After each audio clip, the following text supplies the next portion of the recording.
Hi friends, welcome back to my YouTube channel. ಎಲ್ಲರೂ ಹೇಗಿದ್ದೀರಾ? ಚೆನ್ನಾಗಿದ್ದೀರಾ ಅಂತ ಭಾವಿಸ್ತಾ ಇದ್ದೀನಿ. ನಾನು ಇವತ್ತು ಸಾಲಿಗ್ರಾಮ ಬಸ್ ಸ್ಟಾಪಿಂದ ವ್ಲಾಗ್ನ ಸ್ಟಾರ್ಟ್ ಮಾಡ್ತಾ ಇದ್ದೀನಿ. ಸೊ ನಾನು ಇವತ್ತು ನನ್ನ ಗಂಡನ ಮನೆಗೆ ಹೋಗ್ತಾ ಇದ್ದೀನಿ. 15 ದಿನ ಆಗಿತ್ತಲ್ವ ಅಪ್ಪನ ನೋಡೋಕ್ಕೆ ಅಂತ ಬಂದು ಹೋಗ್ತಾ ಇದ್ದೀನಿ. ಆ್ಯಂಡ್ ಅಮ್ಮನೂ ಹಾಸ್ಪಿಟ್ಲಿಗೆ ಬಂದಿದ್ದರು, ಅವ್ರಿಗೆ ಹುಷಾರಿರಲಿಲ್ಲ. ಅವರು ತೋರಿಸ್ಕೊಂಡು ನನ್ನ ಬಸ್ ಹತ್ಸೋದು 1:30 ಆಯಿತು. 12 ಗಂಟೆಯಿಂದ 1:30 ತನಕ ಸಾಲಿಗ್ರಾಮ ಬಸ್ ಸ್ಟಾಪಲ್ಲೇ ಕೂತಿದ್ದು. ಪಾಪ ಅಮ್ಮನೂ ಕೂಡ ಬಸ್ ಹತ್ಸೋ ಗಂಟ ಹೋಗಲಿಲ್ಲ, ನಮ್ಮ ಜೊತೆನೇ ಇದ್ದರು. ನಾವು ಬಸ್ ಹತ್ತ ಮೇಲೆ ಹೋಯಿತು. ಸೀಟೆಲ್ಲ ಹಾಕಿ ಫುಲ್ ರಶ್ ಇತ್ತು. ಹೇಗೋ ಸೀಟ್ ಸಿಕ್ತು, ಹೇಗೋ ಪುಣ್ಯಕ್ಕೆ ಬ್ಯಾಗ್ ಹಾಕಿದೆ. ನಾನು ಸೀಟ್ಗೆ ಕೂತ್ಕೊಳ್ಳೋ ತನಕನೂ ಅಮ್ಮ ಹೋಗಿರಲಿಲ್ಲ. ಆ್ಯಂಡ್ ಅಮ್ಮ ಬಸ್ ಸ್ಟಾಪಲ್ಲಿ ಕೂತ್ಕೊಂಡು ಅಳ್ತಾಯಿದ್ರು ಇವತ್ತೂ ಕೂಡ. ನಾನು ಯಾಕೆ ಅಳ್ತಿದ್ಯಾ ಅಂತ ಕೇಳಲಿಲ್ಲ, ಯಾಕಂದರೆ ನನಗೆ ಗೊತ್ತು ನನ್ನ ಮಗಳ ಪರಿಸ್ಥಿತಿ ಇವತ್ತು ಈ ಥರ ಬಂತಲ್ವಾ ಅಂತ ಉದ್ದೇಶಕ್ಕೇ ಅಳ್ತಿತ್ತು. ನಾನು ನೋಡಿದ್ರು ಥರ ಸುಮ್ಮನಾದೆ. ಆ್ಯಂಡ್ ಅಮ್ಮನೂ ಹತ್ರನೂ ಕೂಡ ಆ ಕಡೆ ಈ ಕಡೆ ತಿರ್ಕೊಂಡು ಕಣ್ಣೀರು ಒರೆಸ್ಕೊತಾ ಇದ್ರು ಬಸ್ ಸ್ಟಾಪಲ್ಲಿ. ಸೊ ತುಂಬ ಬೇಜಾರಾಯಿತು. ರಾಮನಾಥ್ಪುರಕ್ಕೆ ಬಂದಾಗಲೇ 2:30 ಏನೋ ಆಗಿತ್ತು. ಆಟೋ ಮಾಡಿಕೊಂಡು ನಡ್ಕೊಂಡು ಹೋಗೋಕ್ಕಾಗಲ್ಲ, ಗೇಟಿಂದ 1/4 ಗಂಟೆ ಆಗುತ್ತೆ ಮನೆಗೆ. ನಡ್ಕೊಂಡು ಹೋಗೋಕ್ಕಾಗಲ್ಲ ಅಂಥೇಳಿ ಆಟೋ ಮಾಡ್ಕೊಂಡು ಹೋಗ್ತಾ ಇದ್ದೀನಿ. ಆ್ಯಂಡ್ ಏನಾಯಿತು ಅಂದರೆ ಅರ್ಧ ದಾರಿ ಹೋಗಿದ್ದೀವಿ. ಏನಾಯಿತು ಅಂತ ಹೇಳಿದ್ರೆ ಮಧ್ಯದಲ್ಲಿ ಆಟೋ ಕೆಟ್ಟೋಗ್ಬಿಡ್ತು. ಸೊ ಯಾಕೆ ಅಂತ ಗೊತ್ತಿಲ್ಲ. ಸಾಲಿಗ್ರಾಮದಲ್ಲೂ 1.5 ಅವರ್ ವೆಯ್ಟ್ ಮಾಡಿದ್ದೀನಿ ಬಸ್ಗೆ.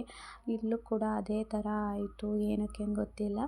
ಆ್ಯಂಡ್ ಅಲ್ಲಿ ಹೋಗಬೇಕಾದ್ರೆ ಅದು ರಾಮನಾಥ್ಪುರ ಹೊಳೆ ನೋಡಿ. ಹೊಳೆಯಲ್ಲಿ ಯಾವಾಗಲೂ ಜನಗಳಿರ್ತಾರೆ, ಸ್ನಾನ ಮಾಡಿಕೊಂಡು ಹರಕೆ ಗಿರ್ಕೆ ತೀರ್ಸೋಕ್ಕೆ ಅಥವಾ ದೇವರು ಸುಬ್ರಹ್ಮಣ್ಯ ದೇವ್ರನ್ನ ನೋಡೋಕ್ಕೆ.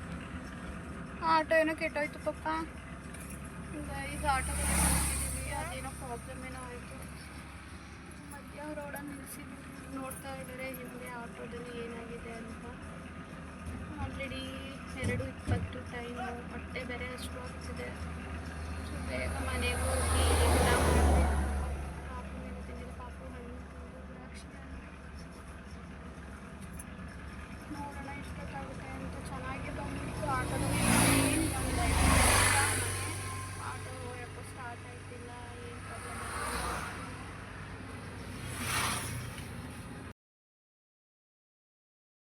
ಪಾಪ ಅವರೇನೋ ರೆಡಿ ಮಾಡ್ತಾ ಇದ್ದಾರೆ ನೋಡಿ ಅಲ್ಲಿ. ಮತ್ತು ಪಾಪನೂ ಕೂಡ ರಿಸೆಸ್ ಮಾಡಬೇಕು ಅಂದರು. ಅಲ್ಲಿ ಎಲ್ಲಿ ಮಾಡಿಸ್ಲೆ ನಾನು ಮಧ್ಯ ರೋಡಲ್ಲಿ. ಹಂಗೂ ಕೂಡ ಅಲ್ಲೇ ಕೆಳಗಡೆ ರೋಡ್ ಸೈಡಲ್ಲ ಅಲ್ಲೇ ಇದು ಮಾಡಿದೆ. ಆ್ಯಂಡ್ ಬಿಸಿಲು ಬೇರೆ, ಆಟೋಕ್ಕೆ ಹತ್ತು ಅಂತಿದ್ದೆ. ಅದೇನು ಏನು ಅಂತಿದ್ಲು ರೋಡಲ್ಲಿ. ಯಾವುದೋ ಒಂದು ಬಿಲ್ಡಿಂಗ್ ನೋಡ್ಬಿಟ್ಟು ಅದೇನಾರು ಆಗಿರಲಿ ಫಸ್ಟ್ ನೀನು ಆಟೋ ಹತ್ತು ಅಂದ್ಬಿಟ್ಟು ಅವಳನ್ನ ಆಟೋ ಹತ್ತಿಸ್ಬಿಟ್ಟು ನಾನು ಆಟೋದಲ್ಲಿ ಕೂತ್ಕೊಂಡು. ಆ್ಯಂಡ್ ಅವನು ವೆಯ್ಟ್ ಮಾಡಿದ್ರು. ಒಂದು 20 ಮಿನಿಟ್ಸೇ ಆಗೋಯಿತು. ನಾನು ಅಟ್ಲೀಸ್ಟ್ ಬೇರೆ ಆಟೋನಾರು ಮಾಡ್ಕೊಂಡು ಹೋಗೋಣ ಅಂತ ಅನ್ನಿಸ್ತಾ ಇತ್ತು. ಆ್ಯಂಡ್ ಅಲ್ಲೇ ಸಿಮೆಂಟ್ ಇಟ್ಟಿಗೆ ಏನೋ ಮಾಡ್ತಾಯಿದ್ರು, ಅವ್ರನ್ನ ನೋಡಿಕೊಂಡು ಪಾಪು ಆಟಾಡ್ತಾಯಿದ್ಲು. ನಾನು ಆ ಕಡೆನೇ ನೋಡ್ಕೊಂಡು ಕೂತಿದ್ದೆ. ಇನ್ನೇನು ಮಾಡೋದು, ಬೇಜಾರು. ಟೈಮ್ ನಾನು ಮನೆ ಬಿಟ್ಟಿದ್ದೆ 11 ಗಂಟೆಗೆ. ಇಲ್ಲಿ ನೋಡಿದ್ರು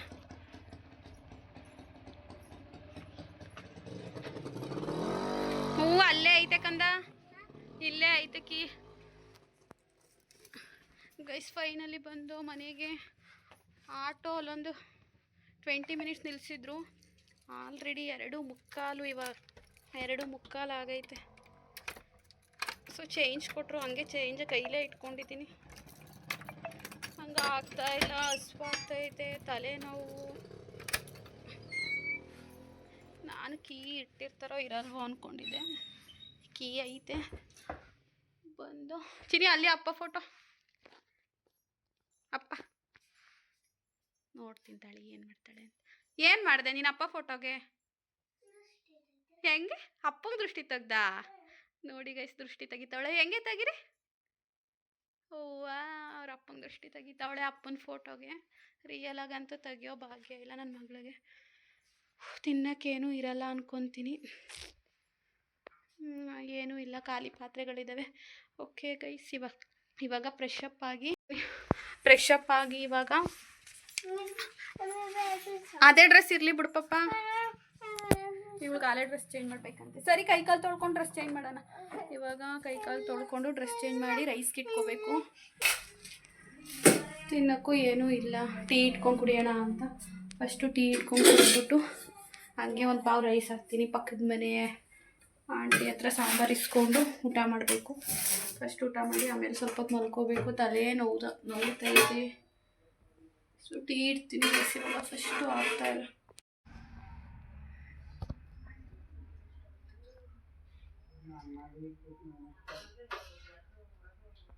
ಟೈಮು 3:30 ಇವಾಗ. ಟೀ ಕುಡ್ದಿದ್ದಾಯಿತು, ಊಟ ಮಾಡಿದ್ದು ಆಯಿತು. ಪಾಪುಗೆ ಹಾಲೆಲ್ಲ ಹಾಕ್ಕೊಟ್ಟಿದ್ದೆ, ಅವಳು ಊಟ ಮಾಡೋದು. ಈ ಕೆಲಸ ಏನು ಅಂದರೆ ಫಸ್ಟೇ ಮಾಡಬೇಕಿತ್ತು, ನಾನು ಮಾಡಲಿಲ್ಲ.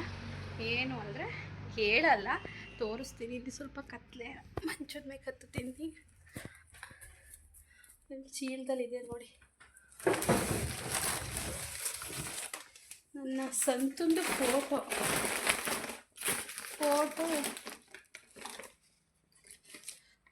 ಇಲ್ವಲ್ಲ. ಆ ಫೋಟೋ ನಾನು ರೂಮಲ್ಲಿ ಹಾಕೊಂಡಿದ್ನಲ್ವ, ಆ ಫೋಟೋ ಇಲ್ಲ, ಎಲ್ಲಿಟ್ಟಿದ್ದಾರೆ ಅಂತ ಗೊತ್ತಿಲ್ಲ.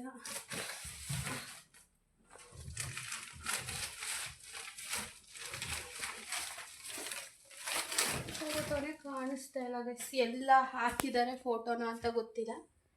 ನನ್ನ ರೂಮಲ್ಲಿ ನನ್ನ ಗಂಡನ ಫೋಟೋ ಇಟ್ಕೊಂಡಿದ್ದೆ ನಾನು, ಆ ಫೋಟೋ ಕಾಣಿಸ್ತಾ ಇಲ್ಲ, ಎಲ್ಲಿ ಮಡಗಿದ್ದಾರೆ ಅಂತ ಗೊತ್ತಿಲ್ಲ. ಅಲ್ಲೇ ಇತ್ತಿತ್ತು, ಯಾವಾಗಲೂ ನನ್ನ ಬೀರ್ ಮೇಲೆ ಇರೋದು, ಎತ್ತೆತ್ತಿಟ್ಟಿರೋರು. ನಾನು ಬಂದಾಗ ನನ್ನ ರೂಮ್ಗೆ ಅಂತ ಹಾಕೊಂಡಿವೆ.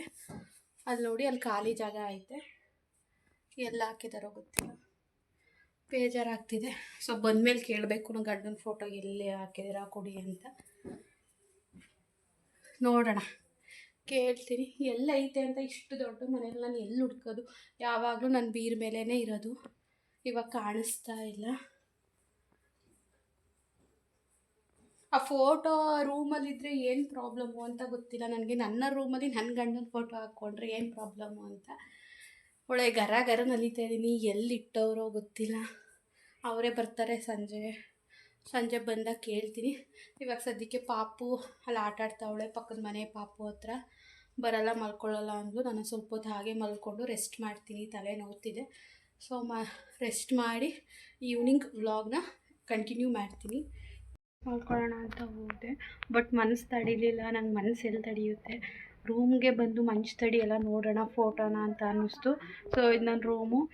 ಇವಾಗ ಮೇಲ್ಗಡೆ ಎಲ್ಲರೂ ಇದೆಯಾ ಅಂತೇಳಿ ಮಂಚದ ಮೇಲೆಲ್ಲ ನಿಂತ್ಕೊಂಡು ನೋಡ್ತಾ ಇದೆ. ಇಲ್ಲಿ ಶೆಲ್ಫ್ ಇತ್ತಲ್ವ ಅಲ್ಲಿ. ಸೊ ನನ್ನ ಗಂಡನ ಫೋಟೋ ನೋಡಿ ಎಲ್ಲಿದೆ ಅಂತ ತೋರಿಸ್ತೀನಿ ನಿಮಗೆ. ಇಲ್ಲಿ ನೋಡಿ, ಇಲ್ಲಿದೆ. ನಿಜ ಎಲ್ಲ ಹಾಕ್ಬಿಟ್ಟವ್ರೆ ಅಂತ ತುಂಬ ಒಂಥರ ಫೀಲ್ ಆಗ್ತಾಯಿತ್ತು. ಗಂಟ್ಲು ಸ್ವಲ್ಪ ಕಟ್ಕೊಂಡಿರೋ ಥರ ಬರ್ತಿದೆ, ಶೀತ ಕೆಂಬ್ಲುಗೇನೋ. ನೋಡಿ ಇಲ್ಲಿಟ್ಟಿದ್ದಾರೆ, ಹೆಂಗಿಟ್ಟಿದ್ದಾರೆ ನೋಡಿ.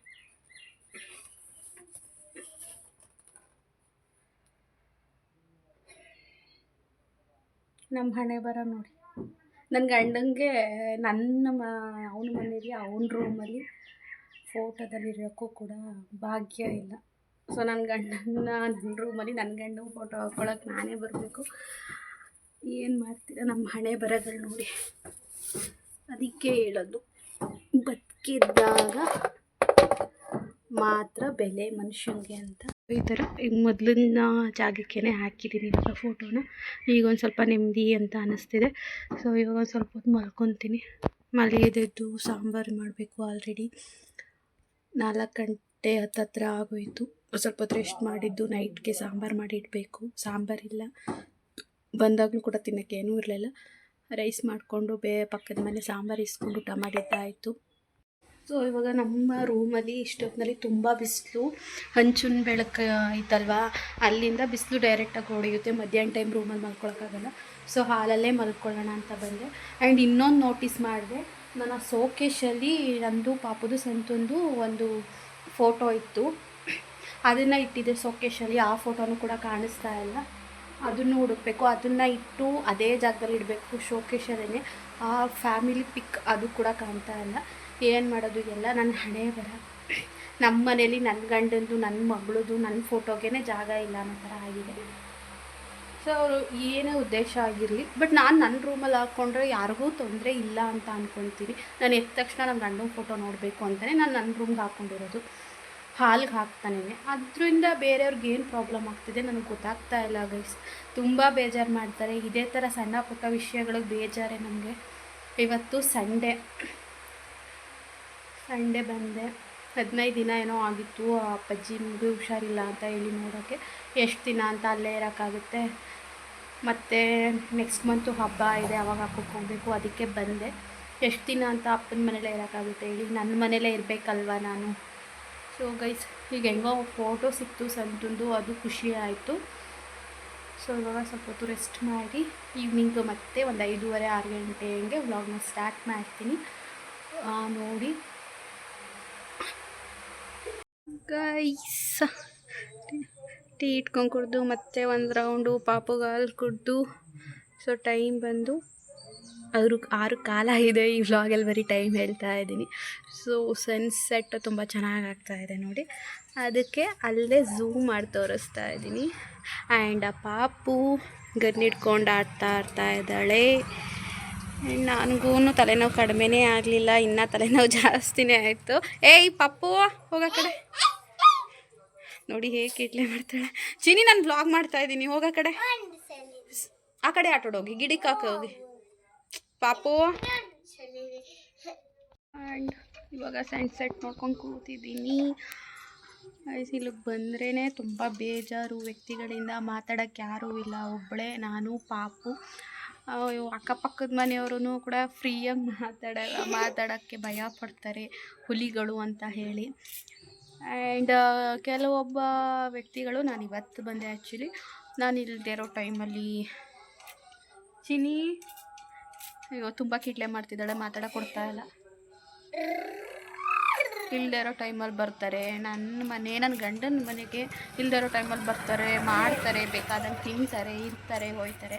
ಅದೇ ನಾನು ಬಂದಾಗ, ನನ್ನ ಮಗಳು ಬಂದವಳೆ, ಅಟ್ಲೀಸ್ಟ್ ನನ್ನನ್ನು ಬೇಡಪ್ಪ ನಾನು ಕೆಟ್ಟವಳು, ನನ್ನ ಮಗಳು ಬಂದವಳೆ, ನನ್ನ ಮಗಳನ್ನ ಮಾತಾಡ್ಸೋಕ್ಕೂ ಕೂಡ ಬಂದಿಲ್ಲ. ತುಂಬ ದೊಡ್ಡ ವ್ಯಕ್ತಿಗಳು, ಒಳ್ಳೆಯದಾಗಲಿ, ಅವ್ರಿಗೆ ಚೆನ್ನಾಗಿರಲಿ. ನಾನೇನು ಅವ್ರಿಗೆ ಏನೂ ಹೇಳೋಕ್ಕಾಗೋದಿಲ್ಲ. ನಾವು ಇಲ್ಲದೆ ಇರೋ ಟೈಮಲ್ಲಿ ಬರ್ತಾರೆ, ಮಾಡ್ತಾರೆ, ತಿಂತಾರೆ, ಉಣ್ತಾರೆ. ಅದೇ ನಾವಿದ್ದಾಗ ಬರೋದಿಲ್ಲ. ಆ್ಯಂಡ್ ನನ್ನ ಮಕ್ಕಳು ಕೂಡ ಮಾತಾಡ್ಸೋಕ್ಕೂ ಕೂಡ ಬರೋಲ್ಲ. ಇದೊಂಥರ ನನ್ನ ಗಂಡನ ಮನೆ ಒಂಥರ ಧರ್ಮಛತ್ರ ಇದ್ದಂಗೆ. ನನ್ನ ಮದುವೆ ಆದಾಗಿಂದಲೂ ಅದಕ್ಕಿಂತ ಮುಂಚೆಗಿಂದು ಧರ್ಮಛತ್ರನೇ. ನನ್ನ ಮದುವೆ ಆದಮೇಲೂ ಓಕೆ, ಬಟ್ ಈಗಂತೂ ನಾವು ಇಲ್ಲದೆ ಇರೋ ಟೈಮಲ್ಲಿ ತುಂಬ ನಡೆಯುತ್ತೆ. ಇರೋ ಟೈಮಲ್ಲಿ ಯಾರೂ ಬರೋಲ್ಲ. ನಾನು ನನ್ನ ಮಗಳು ಗೂಬೆ ಹೆಂಗಿರಬೇಕು, ಮಾತಾಡೋಕ್ಕೂ ಒಂದು ಪ್ರಾಣಿನೂ ಇಲ್ಲ ಇಲ್ಲಿ. ಸೊ ಏನು ಹೇಳಬೇಕು, ಹೇಳೋಕ್ಕೆ ತುಂಬ ಇದೆ, ಬೇಡ ಅಂತ ಅದೇನೋ ಹೇಳ್ತಾರಲ್ಲ, ದುಷ್ಟ್ರನ್ನ ಕಂಡ್ರೆ ದೂರ ಇರೋ ಅಂತ. ಹಂಗೆ ಅವರಿಂದ ನಾವೇ ದೂರ ಇರೋಣ. ಅವ್ರ ಪ್ರಕಾರ ಈಗ ಹೆಂಗಾಗಿದೆ ಅಂದರೆ, ಅವ್ರ ಪ್ರಕಾರ ನಾವೇ ದುಷ್ಟರು, ನಾನೇ ದುಷ್ಟಳು ಇವಾಗ. ಅದಕ್ಕೆ ನನ್ನ ಹತ್ರದಿಂದ ದೂರ ಅವರೇನೋ ಅನ್ಕೋತೀನಿ. ಸೊ ನನ್ನ ಪ್ರಕಾರ ಅವ್ರುಗಳೇನೆ, ಅದಕ್ಕೆ ಅವರಿಂದ ನಾವು ದೂರನೇ ಇರ್ತೀವಿ. ನನಗೆ ನನ್ನ ಮಗಳನ್ನ ಯಾರು ಮಾತಾಡಿಸ್ತೋದ್ರು ಚಿಂತೆ ಇಲ್ಲ. ಬಂದಿದ್ರೂ ಇದ್ದಾಗ್ಲೂ ನನ್ನ ಮಗಳನ್ನ ಬಂದು ನೋಡಲಿಲ್ಲ ಅಂದ್ರೂ ಕೂಡ ಚಿಂತೆ ಇಲ್ಲ. ಯಾಕಂದರೆ ಯಾರ್ಯಾರ ಯೋಗ್ಯತೆ ಎಷ್ಟೆಷ್ಟು ಅನ್ನೋದು ಗೊತ್ತಾಗುತ್ತೆ. ನನಗೆ ಯಾವತ್ತೋ ಗೊತ್ತಾಯಿತು, ನನ್ನ ಗಂಡನ್ನ ಮಣ್ಣಿಗೆ ಹಾಕ್ಬಿಟ್ಟು ಬಂದಾಗಲೇ ಗೊತ್ತಾಯಿತು. ಬಟ್ ರಿಯಾಲಿಟಿಯಾಗಿ ಅದು ಕಣ್ಣೆದುರುಗಡೆ ನಡೆದಿರಲಿಲ್ಲ. ಈಗ ಕೆಲವು ತಿಂಗಳುಗಳಿಂದ ನಡೀತಾ ಇದೆ. ಓಕೆ, ಇನ್ನೇನು ಮಾಡೋಕ್ಕಾಗೋದಿಲ್ಲ, ಎಲ್ಲನೂ ಕಳ್ಕೊಂಡಿರೋಳು ನಾನು. ನನಗೆ ಅಂತ ಈಗ ನನಗಿರೋದು ನನ್ನ ಮಗಳು ಒಬ್ಬಳೇ. ಸೊ ಬದುಕ್ತಾ ಇರೋದು ಕೂಡ ನನ್ನ ಮಗಳಿಗೋಸ್ಕರ. ಆ್ಯಂಡ್ ನಾನು ಆಲ್ರೆಡಿ ಹೇಳಿದ್ದೀನಿ, ಏನೇ ಆದ್ರೂ ಶೇರ್ ಮಾಡ್ತೀನಿ, ನಾನು ನಿಮ್ಮ ಹತ್ರ ಹೇಳ್ಕೊತೀನಿ. ಅವ್ರು ಯಾರೂ ಏನು ಮಾಡ್ಕೊಳಕ್ಕಾಗೋದಿಲ್ಲ. ಅವ್ರಿಗೆ ಗೊತ್ತು, ಅವರು ಕೆಲವೊಬ್ಬರು ಗೊತ್ತಿಲ್ದಂಗೆ ನಾನು ಯೂಟ್ಯೂಬ್ ಆ್ಯಂಡ್ ಯೂಟ್ಯೂಬ್ ನೋಡ್ತಾರೆ, ಏನು ಹೇಳ್ತಾಳೆ, ನಮ್ಮ ಬಗ್ಗೆ ಆಗ್ತಾಳೆ ಅಂತ ಗೊತ್ತಿಲ್ದಂಗೆ ನೋಡ್ತಾ ಇರ್ತಾರೆ. ಆ್ಯಂಡ್ ಅವ್ರಿಗೂ ಊರತ್ಕೊಂಡಿರುತ್ತೆ, ಇದೆಲ್ಲ ಕೆಲವೊಂದನ್ನು ಹಾಕ್ತಾ ಇದ್ದಾಳೆ ಅಂತ. ಅದಕ್ಕೆಲ್ಲ ನಾನು ತಲೆನೇ ಕೆಡಿಸ್ಕೊಳ್ಳೋದಿಲ್ಲ. ಸೊ ನೋಡಲಿ, ನಾನು ಯೂಟ್ಯೂಬಲ್ಲಿ ಎಲ್ಲನೂ ಹಾಕ್ತೀನಿ. ಒಳ್ಳೆ ರೀತಿಲಿದ್ದರೆ ಒಳ್ಳೆಯದನ್ನೇ ಹಾಕ್ತೀನಿ, ಕೆಟ್ಟ ರೀತಿಲಿದ್ದರೆ ಕೆಟ್ಟ ರೀತಿ ಏನೇ ಮಾಡ್ತಾರೆ ಅದನ್ನೇ ಹಾಕ್ತೀನಿ. ಸೊ ಮನೆಗೆ ಬಂದೆ, ನಾನು ಬಂದಿದ್ದು ಆಲ್ರೆಡಿ 2:45ಗೆ. ಸೊ 6 ಗಂಟೆಗೇನೋ 5:45ಗೇನೋ ಬಂದರು. ಸೊ ನನ್ನನ್ನು ಮಾತಾಡಿಸಿಲ್ಲ, ಮಗುನೇನೋ ಮಾತಾಡ್ಸಿದ್ರು ಅಷ್ಟೇ. ಮತ್ತೆ ಎಲ್ಲೋ ಹೋದರು. ಇವಾಗ ನಾನು ಪಾಪು ಇಬ್ಬರೇ ಇದ್ದೀವಿ. ಸೊ ಸಾಂಬಾರು ಮಾಡೋದಕ್ಕೂ ಕೂಡ ಏನೂ ಇಲ್ಲ. ಈರುಳ್ಳಿ ಟೊಮೊಟೊ ಏನೋ ಐತೆ ನೋಡ್ತೀನಿ. ಟೊಮೊಟೊ ಗೊಜ್ಜು ಮಾಡಿಬಿಟ್ಟು ರೈಸ್ ಮಾಡ್ತೀನಿ ಅಷ್ಟೇ. ನಾನು ಯಾರಿಗಂತೂ ಹೆದರ್ಕೊಳ್ಳೋದೇ ಬೇಕಾಗಿಲ್ಲ. ಇಷ್ಟು ದಿನ ಹೆದರ್ಕೊಂಡಿದ್ದಕ್ಕೆ ಗಂಡನ ಸಾಯಿಸ್ತೆ ಅಂತ ಮಾತು ಬಂದಿದೆ. ಹೆಂಗಿದ್ರು ನಾನು ಈಗ ಕೆಟ್ಟೋಳಾಗಿದ್ದೀನಲ್ವ, ಕೆಟ್ಟೋಳ ರೀತಿಯೇ ಇರ್ತೀನಿ. ಅವ್ರಿಗೆ ಹೆದರ್ಕೊಳ್ಳೋದಾಗಲಿ ಹಂಚ್ಕೊಳ್ಳೋದಾಗಲಿ ಬೇಡ. ನಂದೇನಿದೆ, ನನ್ನ ಮಗಳದ್ದೇನಿದೆ, ನನ್ನ ಮನೇಲಿ ಅಷ್ಟನ್ನು ಮಾಡ್ಕೊಂಡು ನಾನು ಹೋಗ್ತೀನಿ. ಯಾರೂ ಬೇಕಾಗಿಲ್ಲ. ಸೊ ಇರಲಿ, ನಮಗೂ ಟೈಮ್ ಬರುತ್ತೆ. ಮೇಲೊಬ್ಬ ಇರ್ತಾನೆ ನಮ್ಮನ್ನ ದೂರಕ್ಕೆ ಕೆಟ್ಟದ್ದು ಮಾಡೋಕ್ಕೆ ಅಥವಾ ನಮಗೆ ಹಾಳಾಗಲಿ ಅಂತ ಹಾರೈಸೋಕ್ಕೆ ಕೈ ಮುಗಿದು ಆ ದೇವ್ರಿಗೆ ಈ ದೇವ್ರಿಗೆ ಮಾಡೋಕ್ಕೆ ಕೆಲವರು ಇದ್ದರೆ, ಸೊ ಕಾಯೋಕ್ಕೆ ಅಂತ ಒಬ್ಬ ಇದ್ದೇ ಇರ್ತಾನೆ. ಅವ್ನು ಮೇಲ್ಗಡೆ ನೋಡ್ತಿರ್ತಾನೆ. ಎಲ್ಲದಕ್ಕಿಂತ ಹೆಚ್ಚಾಗಿ ನನ್ನ ಗಂಡ ನೋಡ್ತಿರ್ತಾನೆ. ನಾನು ಬದುಕಿದಾಗ ಅಯ್ಯೋ ಏನೇನೆಲ್ಲ ಮಾಡಿದೆ, ಇವತ್ತು ನನ್ನ ಹೆಂಡತಿ ಮಕ್ಕಳಿಗೆ ಏನೇನೆಲ್ಲ ಮಾಡ್ತಿದ್ದಾರೆ ಅಂತ. ಸೊ ನೋಡಲಿ ನಮ್ಮ ಸಂತೂನು ಗೊತ್ತಾಗುತ್ತೆ. ಬಟ್ ಈಗ ಗೊತ್ತಾದರೆ ಏನು ಪ್ರಯೋಜನ ಇಲ್ಲ. ಬದುಕಿದಾಗ ಅವ್ನು ಅರ್ಥ ಮಾಡ್ಕೊಳ್ಳಿಲ್ಲ. ಲಾಸ್ಟ್ ಮೂಮೆಂಟಲ್ಲಿ ಅರ್ಥ ಮಾಡ್ಕೊಂಡ, ಬಟ್ ದೇವ್ರು ಅವಕಾಶ ಕೊಡಲಿಲ್ಲ ಅವನಿಗೆ ಬದುಕೋಕ್ಕೆ. ಸೊ ಇಷ್ಟೇ ನಾನು ಹೇಳೋದು. ಆ್ಯಂಡ್ ವ್ಲಾಗ್ನ ಇಲ್ಲಿಗೆ ಎಂಡ್ ಮಾಡ್ತಾ ಇದ್ದೀನಿ. ನೆಕ್ಸ್ಟ್ ವ್ಲಾಗಲ್ಲಿ ಸಿಗೋಣ. ಬಾಯ್.